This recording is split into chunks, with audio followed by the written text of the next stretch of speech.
Marcus Henley, State Department of Justice. We need to talk about the funds.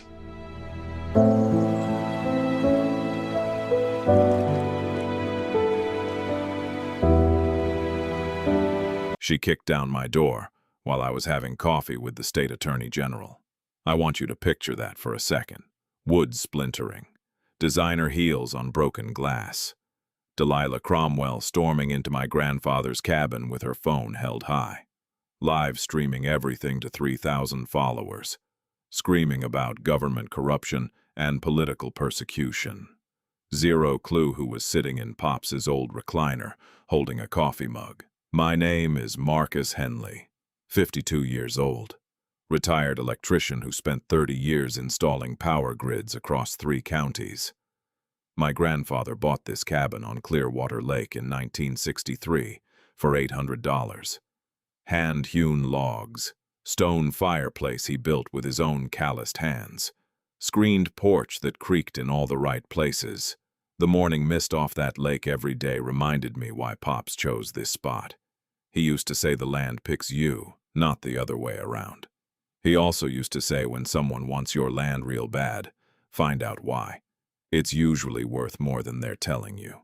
Delilah Cromwell arrived in our peaceful lake community like a tornado in designer clothing, pearl white Escalade with vanity plates that read, Rule 1, HOA, President badge on her blazer, like a sheriff's star. Her mission was turning our rustic lakefront into what she called an upscale resort community. 3 elderly couples had already sold their cabins within 2 months of her arrival. Funny coincidence. Her first violation notice appeared on my screen door on a Tuesday morning. My weathered dock, the one Pops and I had reinforced together when I was 12, was apparently an eyesore threatening the neighborhood's real estate market. $500. Compliance required within 72 hours. When I went to explain that my property predated the HOA by 40 years, she looked at my work boots and calloused hands and said, "Everyone on this lake answers to me, sweetie." So I drove to the county courthouse and pulled Pops's original 1963 deed. My lot didn't just go to the water's edge. It extended 50 feet into the lake. The HOA hadn't been established until 1998, 35 years after Pops bought his land. That dock was sitting in the middle of my lake. I thought that would end it. I was wrong.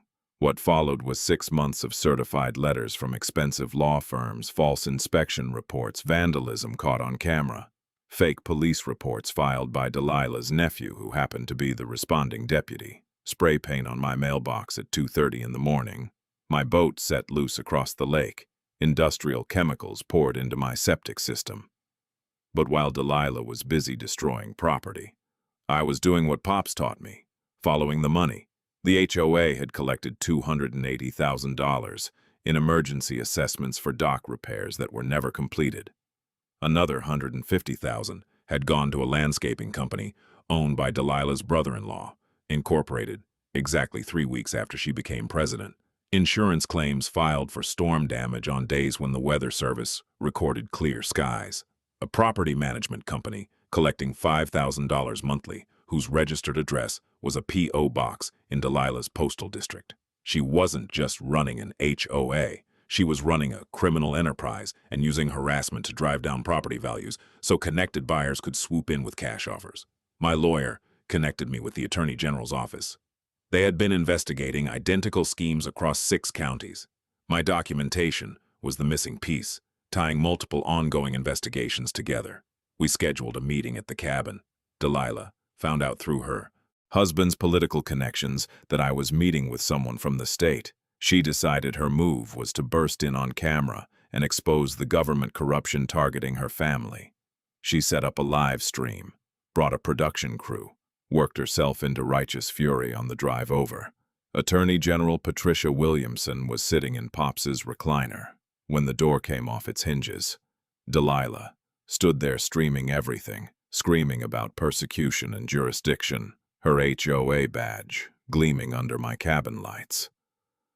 The Attorney General calmly stood up and showed her identification. "Mrs. Cromwell," she said, You have just committed multiple felonies in my presence, and your entire performance is being recorded by both my office and your own live stream." Delilah's phone was still running. 3,000 followers watched in real time as their heroic whistleblower stood frozen in my living room, trying to process what she had walked into. FBI agent Torres stepped through the broken doorway. "You're under arrest for fraud, extortion, witness intimidation, and criminal harassment.